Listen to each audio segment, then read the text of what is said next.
Hello guys, welcome to Saurabh omnibus YouTube channel. आज Calcutta University English honours semester 2 এদের DSC 2 পেপারের যে প্রো সেকশন আছে সেখান থেকে সাজেশন বানিয়ে দেবো।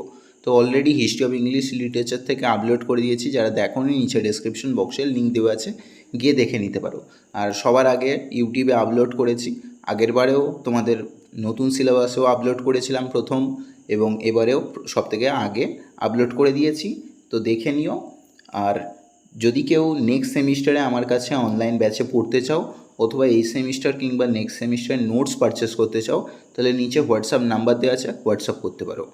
দেখো, তোমাদের এখানে জানো যে প্রোজ সেকশন আছে, প্রোজ থেকে 3টে বড় কোশ্চেন লিখতে হবে, 15 নাম্বারে লিখতে হবে, আর 2টো কিন্তু 5 নাম্বারে লিখতে হবে। এবারে 5 নাম্বারের জন্য আলাদা করে করতে চেও না, 15 নাম্বারের যেগুলো দিয়েছি এখান থেকেই তুমি 5 নাম্বারে লিখে ফেলতে পারবে। আমি 3টে করে নোটস দিয়েছি, এই 3টে করে নোটস করলে কিন্তু বড় নোটস যেরকম কভার হয়ে যাবে, তার সাথে ছোট নোটসও কিন্তু কভার হয়ে যাবে। তো সেইভাবেই আমি বানিয়ে রেখেছি, একটু বলে দিচ্ছি, মাইন্ড আউটলি শুনে নিও। আর এক্সাম দিয়ে এসে একটা ফিডব্যাক দিয়ে যেও ভিডিওটায়, কেমন এক্সাম হলো, সাজেশন কত পার্সেন্ট কমন এলো, কেননা নেক্সট সেমিস্টার স্টুডেন্টদের তাহলে ফিডব্যাক পেতে সুবিধা হয়। ঠিক আছে, দেখো সর্বপ্রথম অফ স্টাডিজ আছে।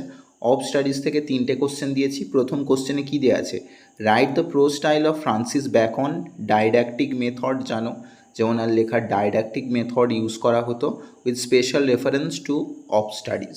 অর হিসেবে দিয়েছি, এখানে জানো তোমাদের একটা কোটেশন ছিল, আমি সমস্ত টেক্সটগুলো কভার করে দেবো, সমস্ত টেক্সটগুলো ইউটিউবে ভিডিও বানিয়ে দেবো। তো চ্যানেলটা সাবস্ক্রাইব করে রেখো। ক্যালকাটা ইউনিভার্সিটি ইংলিশ অনার্সের সব থেকে পুরনো তোমাদের চ্যানেল, 2018 থেকে ভিডিও বানাচ্ছি। ঠিক আছে, তো দেখো কোটেশন দেওয়া ছিল, reading maketh full man, conference আর ready man and writing and exact man. এটাকে সাবস্ট্যান্সিয়েট করতে বলেছে, যে সাবস্ট্যান্সিয়েট ইওর অ্যান্সার। ঠিক আছে, 2-এর যে কোশ্চেনটা দিয়েছি, analyse Bacon's view on the balance between studies experience and observation. How does he suggest that one should integrate these elements for a well-rounded understanding and practical wisdom? এর সাথে আছে provide examples from the essay to support your analysis, or হিসেবে একটা quotation দিয়ে দিয়েছি, some books are to be tested, other to be swallowed and some few to be chewed and digested। এই কোটেশনটা নিশ্চয়ই সকলেই পড়েছো, যে তার আইডিওলজি অনুযায়ী তিনি বই সম্পর্কে মন্তব্য করেছেন যে কিছু বই টেস্ট করার জন্য হয়, কিছু বই কোনো রকমে ঘেঁটে নিতে হয়, আর কিছু বই চিবিয়ে চিবিয়ে ডাইজেস্ট করতে হয়। এটা মেটাফরিক্যালি তিনি এক্সপ্লেন করেছিলেন। তো সেই বিষয়টাকেই বলতে বলা হয়েছে যে how bacon মাস্টারফুলি employees the metaphor to understand, এটা টু হবে, ঠিক আছে, দায়ের জায়গায় টু হবে, to understand it better way, অর্থাৎ কীভাবে বোঝালেন যাতে মেটাফর ব্যবহার করে আমরা বুঝতে পারি, সেটা কীভাবে করলেন। আচ্ছা, 3-এর কোশ্চেন দিয়েছি, in of studies Francis Bacon outlines various purposes and benefits of studying. তিনি পড়াশোনার বিভিন্ন সুযোগ সুবিধা বা উপকারিতা বলেছিলেন। তো discuss these purposes and benefits in detail. এর সাথে আছে how does Bacon differentiate between different uses of studies such as for delight, ornament and ability. তিনি বলেছিলেন যে পড়াশোনার মেনলি 3টে পারপাস, একটা হচ্ছে আনন্দের জন্য ফর প্লেজার, আর একটা হচ্ছে শো অফ করার জন্য অর্নামেন্টাল রূপে, আর একটা হচ্ছে অ্যাবিলিটি অর্থাৎ কর্মসূত্রে ক্ষমতা অর্জনের জন্য। নিশ্চয়ই পড়েছো, সকলে জানো। আচ্ছা, তো সেই বিষয়টাকে এক্সপ্লেন করতে বলা হয়েছে। পরে দিয়েছি দেখো শুটিং অ্যান্ড এলিফ্যান্ট থেকে। শুটিং অ্যান্ড এলিফ্যান্ট থেকেও 3টে কোশ্চেন দিয়েছি। সর্বপ্রথম দিয়েছি write the appropriateness of the title shooting and elephant. এটা খুব গুরুত্বপূর্ণ। এটাকে অর হিসেবে কী কী হতে পারে, discuss the sympathetic significance of the elephant in the essay. How does the elephant represents the larger issue of control, resistance and the impacts of colonialisms on both the colonizers and the colonized। এখানে জানো যে বার্মিজরা তারা colonised, এবং এখানে ব্রিটিশার্সরা তারা কি কলোনাইজার্স। তো এখানে হাতিটাকে কলোনাইজ করার মধ্যে দিয়ে কি সিম্বলিক মিনিং তৈরি করা হয়েছে, এটাকে বলতে বলা হয়েছে। পরের 2-এর কোশ্চেন দিয়েছি, how does Orwell convey feelings of guilt and regret through the narrator in shooting an elephant। কীরকমভাবে হাতিটাকে হত্যা করা ন্যারেটরের মধ্যে দিয়ে গিল্ট ফিলটাকে দেখানো হয়েছে বা তার মধ্যে রিগ্রেট হলো, সেই বিষয়টাকে এক্সপ্লেন করতে বলেছি। কীরকমভাবে অরওয়েল কনভে করেছেন। Discuss how this emotions influence his reflections on the incidents and its broader implication. ঠিক আছে। অর হিসেবে দিয়েছি describe narrator psychology in shooting an elephant. এটা করলে হয়ে যাবে। নেক্সট দিয়েছি দেখো পরের 3 question, how does George Orwell use shooting an elephant to critique the narrator and impact of British imperialism. Imperialism মানে হচ্ছে সাম্রাজ্যতন্ত্র। তো কীরকমভাবে ব্রিটিশ সাম্রাজ্যবাদ দেখানো হয়েছে এখানে কীরকমভাবে ড্র করেছেন। Discuss the way in which Orwell portray the effect of imperialisms on both the colonisers and the colonise. এখানে তার প্রভাবটা, ইম্পেরিয়ালিজমের প্রভাব যেরকম কলোনাইজার্সদের ওপরে প্রভাব পড়েছে, যারা কলোনাইজ তাদের ওপরেও প্রভাব পড়েছে, কীরকমভাবে পড়েছে সেটাকে এক্সপ্লেন করতে বলেছে। আচ্ছা, তারপরে ড্রিম চিলড্রেন আছে। ড্রিম চিলড্রেন থেকে 2 দিয়েছি, এই 2 করলে হয়ে যাবে। 1 নম্বর দিয়েছি consider Charles Lamb as a personal romantic essayist, or হিসেবে consider dream children is an autobiographical essay. ঠিক আছে। নেক্সট দিয়েছি critically comment on the existence of playful and serious elements in the essay of Lamb with special reference to Dream Children।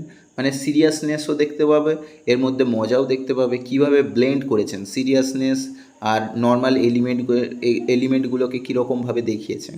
ওর হিসেবে দিয়েছি write a note on the blending of humour and pathos. মানে humour pathos কীরকমভাবে একসাথে merge করেছেন। Lamb's essay with particularly reference to dream children আর reverie. Or হিসেবে দিয়েছি show how Lamb blends the trivial with the seriousness in the prescribe essay. Trivial মানে তুচ্ছ, তুচ্ছ বিষয়কে কীরকমভাবে সিরিয়াস টোনেতে তিনি একসাথে মার্জ করেছেন সেই বিষয়টাই বলতে বলেছে। নেক্সট দেখো অ্যারাবি আছে। অ্যারাবি থেকেও 3 দিয়েছি। প্রথম কোশ্চেনটা দিয়েছি Araby is often seen as a coming of age story. মানে একটা বয়স বৃদ্ধি, মানে অ্যাডোলেসেন্স এজে যে বয়স বাড়ছে সেই এজের গল্প। How does Joyce depict the narrator's transitions from innocence to experience. কীরকমভাবে সেই ছেলেটা ইনোসেন্স থেকে এক্সপিরিয়েন্স হচ্ছে, ঠিক আছে, সেই বিষয়টাকে বলতে বলা হয়েছে। What events and realisations mark this transitions and what is their significance. তার যে পরিবর্তন তার কি মূল্য আছে বা এখানে কি রূপে দেখানো হচ্ছে তার সিগনিফিকেন্সটাকে বলতে বলা হয়েছে। অর হিসেবে দিয়েছি consider Araby is an adolescent story of everyone, প্রত্যেকের গল্প বয়সন্ধিকালের। অর হিসেবে দিয়েছি how Joyce convey his stream of consciousness through the narrator. ন্যারেটরের মধ্যে দিয়ে কীরকমভাবে স্ট্রিম অফ কনসাসনেস দেখিয়েছেন। 2 কোশ্চেনটা দিয়েছি explore the theme of love and obsession in Araby. Love and obsession থিমটাকে বলতে বলেছে। অর হিসেবে how does narrator depict his love to Mangan sister and how it differs. মানে কীরকমভাবে তার লাভটাকে শো করতে চেয়েছিল এবং কীরকমভাবে সেটা ডেফার্ড হয়েছিল, মানে কীরকমভাবে নষ্ট হয়েছিল সেই বিষয়টা বলতে বলেছে। আর লাস্ট দিয়েছি দেখো write the appropriateness of the title Araby. ঠিক আছে, অ্যারাবির টাইটেলটা। আর লাস্ট পার্ট আমাদের a temporary matter. Temporary matter থেকেও 3 কোশ্চেন দিয়েছি। প্রথম যে কোশ্চেনটা দিয়েছি discuss the symbolism of light and darkness in a temporary matter. Temporary ম্যাটারটা নিয়েও খুব তাড়াতাড়ি ভিডিও দিয়ে দেবো, সবগুলো টেক্সট নিয়েই ভিডিও করে দেবো। তো টেম্পোরারি ম্যাটারেতে সিম্বলিজম রূপে লাইট অ্যান্ড ডার্কনেসটা কীরকমভাবে দেখানো হয়েছে। How do the nightly power outrages symbolize the couple's emotional states and the shifts in their relationship। কীরকমভাবে তাদের রিলেশনশিপটাকে এখানে সিম্বলাইজ করা হয়েছে, তাদের ইমোশনাল অ্যাটাচমেন্টটাকে। ঠিক আছে। অর হিসেবে দিয়েছি what does the return of light signify at the end of the story. মানে এন্ডিং পার্টটায় আমরা দেখেছিলাম লাইট কীরকমভাবে ইম্প্যাক্ট ফেললো আমাদের গল্পে, তো তার এন্ডিং পার্টটায় বা ইম্পর্টেন্স অফ এন্ডিং, ঠিক আছে, পরের নোটে দিয়েছি। ওর হিসেবে যে write the importance of the ending in the story a temporary matter, কেন এন্ডিং পার্টটা খুব গুরুত্বপূর্ণ হেনরি গিবসনের লেখার মতো। আচ্ছা, তারপরে দিয়েছি দেখো analyse the themes of communications and isolations in a temporary matter. এখানে আইসোলেশন মানে একাকিত্বের গল্প এবং কমিউনিকেশনের গল্পটাও আমরা দেখেছি। তো সেটা কীরকমভাবে ইম্প্যাক্ট ফেলছে, how do Shobha and Sukumar's interactions reflect their emotional distance and the impact of their shared grief। এর সাথেই আছে discuss how the power outage serves as a catalyst for addressing their communication issue. Or হিসেবে দিয়েছি discuss the role of grief and loss in shaping the characters' actions and emotions in a temporary matter. ঠিক আছে, কীরকমভাবে তাদের এই যে emotional attachment বা তাদের গ্রিপটা কীরকমভাবে দেখানো হয়েছে, তো সেই বিষয়টাকেই বলতে বলা হয়েছে। আর লাস্ট আমাদের আজকের question, write the appropriateness of the title a temporary matter. Or হিসেবে দিয়েছি write the Indianness of the story a temporary matter, মানে ভারতীয় যে ভাবটা ফুটে উঠেছে সেটাকে বলতে বলা হয়েছে।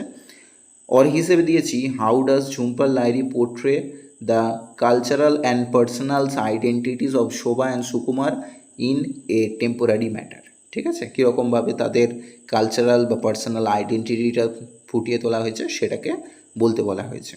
তো এই হলো সাজেশন। নেক্সট টাইমে যদি কেউ পড়তে চাও অতি অবশ্যই যোগাযোগ করতে পারো, বা যদি কেউ নোট নিতে চাও যোগাযোগ করতে পারো। আর টেলিগ্রাম গ্রুপে এবং তার সাথে হোয়াটসঅ্যাপ চ্যানেলে জয়েন করে যেও, নিচে লিঙ্ক দেওয়া আছে ডেসক্রিপশন বক্সে।